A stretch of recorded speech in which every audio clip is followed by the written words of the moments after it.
Petrochemicals are chemicals derived from crude oil and natural gas. The toxic practice of the petrochemical industry is negatively affecting us all, and our environment and climate is drastically changing. Petrochemical plants and refineries emit 10 to 15% of the U.S.'s carbon pollution that is driving climate change. We are the consumers in which these industries continue to profit from. The petrochemical industry produces plastics, fertilizers, pesticides, gasoline, cosmetics, fashion, and a plethora of more chemicals that are a part of our everyday use in this society. These chemical plants have strategically been placed in what are called sacrifice zones, predominantly along the Gulf Coast and the Ohio River Valley, putting Black and brown people and poor communities at risk of environmental, health, and economic hardships, and too often, causing death.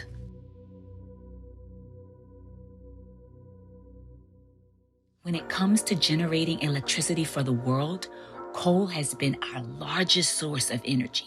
And because West Virginia is one of the places in the world with an enormous amount of coal, it is no coincidence that coal, gas, and oil have been this state's biggest industries for generations. But with the world transitioning into a more sustainable way of living, the coal, gas, and oil industry is dying, but is hoping petrochemicals can be their lifeline for profitability into the future.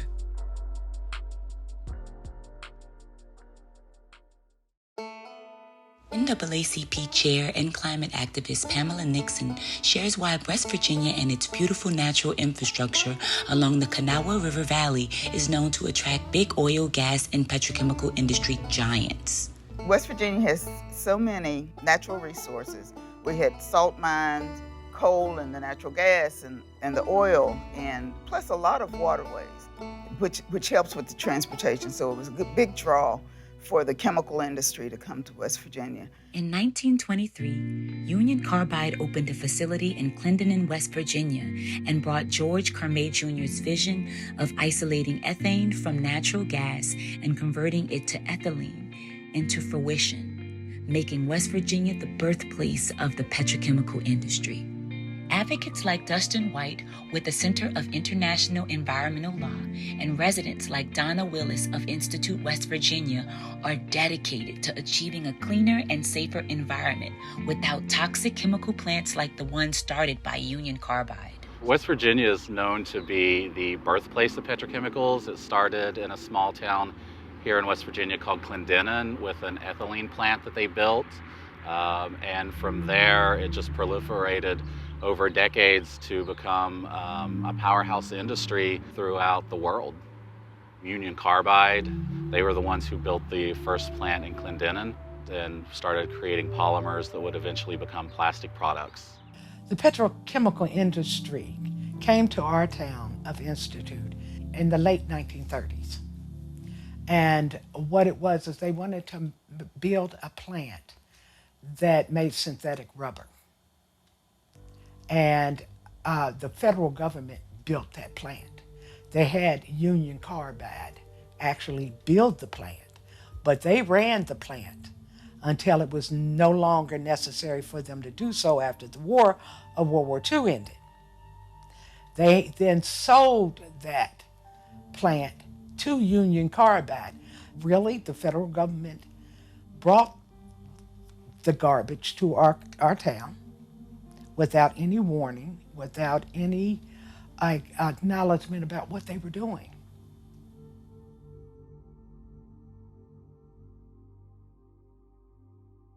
Petrochemical substances are primarily made from coal, natural gas, and oil. West Virginia, now known as the Chemical Valley, is home to multiple gas, oil, and petrochemical companies that are contributing to the toxic environment of the Ohio River Valley. These companies will do anything to keep the industry alive, even at the cost of a dying economy and the loss of human life. Big oil and the petrochemical industry have one thing in common: profit over people. Brandon Dennison, the founder of Coalfield Development, intimately knows the devastating economic impact that the dying coal industry is having on the people of West Virginia. So Appalachia is in a very intense economic transition. The coal industry is dying, and it has been dying for decades, really starting in like the 70s. You could just see a downward trend. And around 2015, we had a perfect storm where renewables started to expand very rapidly. The price of natural gas came down, and government regulations got a lot tighter. And that slow, steady decline of the coal industry became a free fall. The bottom fell out. And what we're seeing now is, as the coal industry basically dies back, and which it is here in Appalachia, there's very little coal for electric burning being mined anymore. It's all metallurgical coal that's being shipped overseas. But as those jobs are going away, that's the reason why they're really promoting the possibility of building this petrochemical hub here, because they see it as an alternative to the coal industry as the coal industry dies down. Between the coal industry, the petrochemical industry, and the oil and gas industry, they all really have one goal, and that's profit at the price of people. From health issues to water crisis and explosions, people like environmental justice advocate Kathy Ferguson knows firsthand what it's like to lose loved ones from the toxic pollution spewing from these plants. I remember I was living back in Maryland, and I remember my mother calling, and she was scared. And in fact, there were cracks and fissures that came in our house because it shook, so hard. And so that had happened. And my father, to his dying day, really attributed a rapid decline in her health from that explosion. She died probably, less than 4 months after that. I ended up with an autoimmune disorder where my body was rejecting my skin. I was off work for a couple of years, lost my job, all that stuff as a result of my illness. A lot of people have respiratory problems and neurological problems. Of course, there's the cancers that were here in the valley. Then a lot of the people have died out as a result of it. I don't think there's one family here in Kanawha County that has not been touched by cancer. When I was 13 years old, they had a chlorine leak at that plant that covered our town. You could not see the neighbor's house. Okay? And I could take less than 10 steps to get to my aunt's house. And so 20 years, 30 years down the road, people's bodies would start becoming affected. And we noticed that this was what was happening. And so at age 36, I was getting sick. I was gaining weight. I could not breathe. These incidents are not new or uncommon in this community. MIC, or methyl isocyanate, a deadly chemical that caused the world's worst disaster, was not only being made in Bhopal, India, but also had ties to West Virginia's very own community of Institute. Union Carbide was also putting this community at risk of an explosion by producing MIC at their plant in Institute. When they had the big explosion in Bhopal, India, it was something that shook the world. We learned about it via the news, and I know it's debatable, but a minimum 4,000 people died as a result of that explosion. What we did not realize, again, was that it was being manufactured in our own backyard. And I don't know how that was discovered, but I just remember my father being very just outraged at the fact that this was happening. He was very adamant about trying to make sure that folks in the community, as well as the rest of the world, sort of knew that here was a small Black town that was under siege by the same threat, of this chemical. I remember that day to this day. All of a sudden, I went to call my son in for lunch, and I smelled this horrible smell. So I called my uncle, who actually worked at Union Carbide in South Charleston. And I said, "Do you smell this?" He said, "Get your kids and get out of here." There were chemical plants all along the valley. It seemed as though the worst of the chemicals, the worst of the worst, were located in Institute. It is by no surprise that the original sacrifice zone and the birthplace of the petrochemical industry was placed in the predominantly Black neighborhood of Institute, West Virginia, right next door to the historically Black College of West Virginia State University. The negative effects that these petrochemical plants have had and continue to have on the residents of this community is undoubtedly environmental racism. And there is no other community here in West Virginia where there is a chemical plant as the neighbor, fence line neighbor to a university.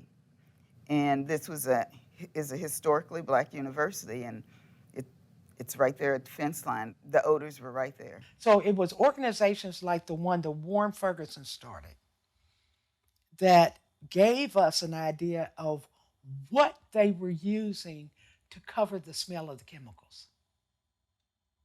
Okay? So we would smell rotten eggs. And then we would have just straight up chemical smells. Now, the interesting thing about what the plant would say, they would say, oh, well, it didn't get outside our gate. Well, it's the same gate that goes around the school. It's not like it is a wall, a brick wall. It's not.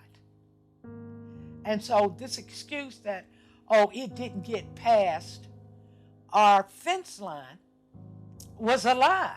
I mean, everybody knew it was a lie because you couldn't stop it. There are no evacuation plans or routes set in place if or when an incident or explosion takes place in the community of Institute.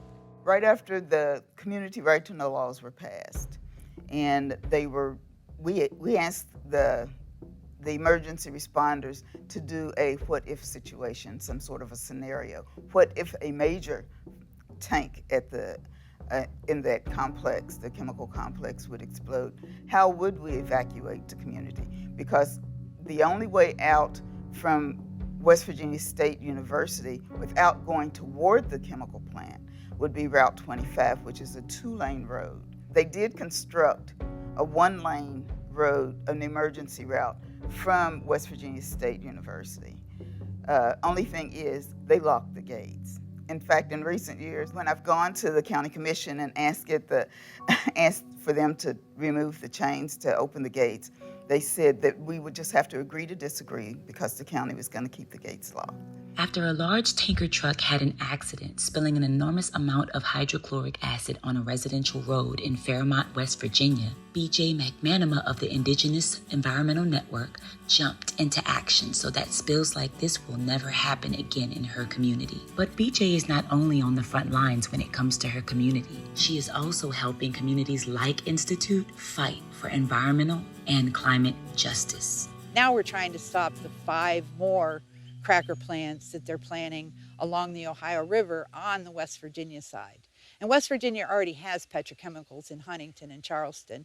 And just over the border in Kentucky, there's a Marathon refinery too. So we're not strangers to petrochemicals. Institute, West Virginia is another predominantly Black community that has been suffering from petrochemicals for a generation or more.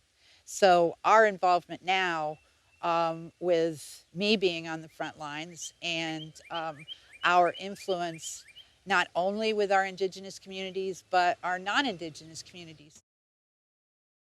Toxic chemical spills are not only affecting the roads in Fairmont, West Virginia, but these spills are also contaminating the water. A faulty storage tank leaked 10,000 gallons of toxic chemicals into the Elk River in 2014, triggering a devastating water crisis in South Charleston and Institute, West Virginia. In 2014, West Virginia was hit with probably one of the greatest chemical disasters this side of the new millennium, when a chemical known as methocyclohexane methanol, or MCHM, spilled from its holding container at Freedom Industries 1 mile above the public water intake in Charleston. That public water intake was the intake for 9 counties and 300,000 people. And that chemical got in there, and people were lucky because MCHM actually had an odor and they could smell it in their water. But essentially what that chemical did was left the people here without access to their water for weeks. So with my roots to the region, I've had a lot of family members who were coal miners, including my father.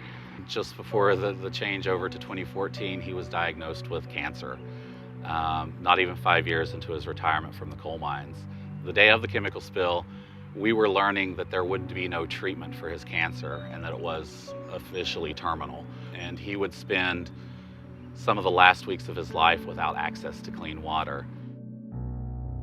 A chemical plant was actually leaking it into the Elk River. The thing was that they had been doing it for longer than what they said, because I could smell it when I would go to Charleston. It would be in the air, and other people had made the same thing, complaint, there's something in the air. We have a volunteer fire department. And they said they couldn't get anybody to bring water down in our area, okay, because we had a volunteer fire department. So we would have to go to other towns to get water.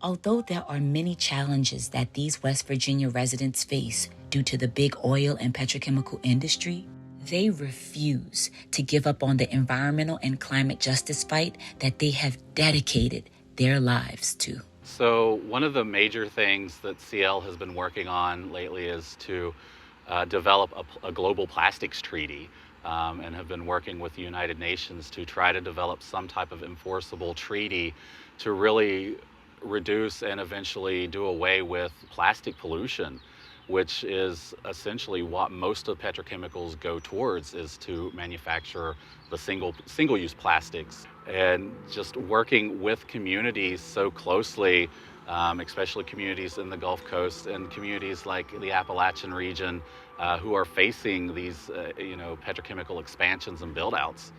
If communities near petrochemical plants want to be rid of them once and for all, they're going to have to band together, and you have to stick it to them, okay?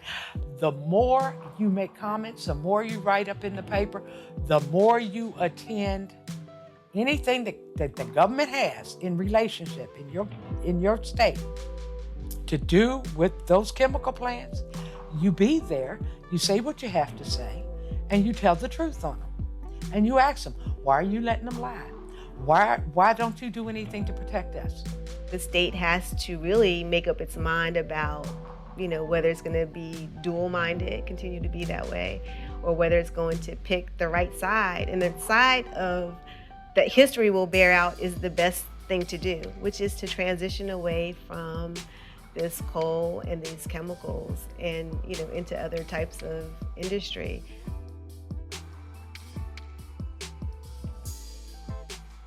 My name is Yvette Mariano. Pastor Ferguson. Joe B. McManus. Dr. Jordan. Dustin White. And I will continue to fight for environmental, climate, and racial justice until we can all breathe again.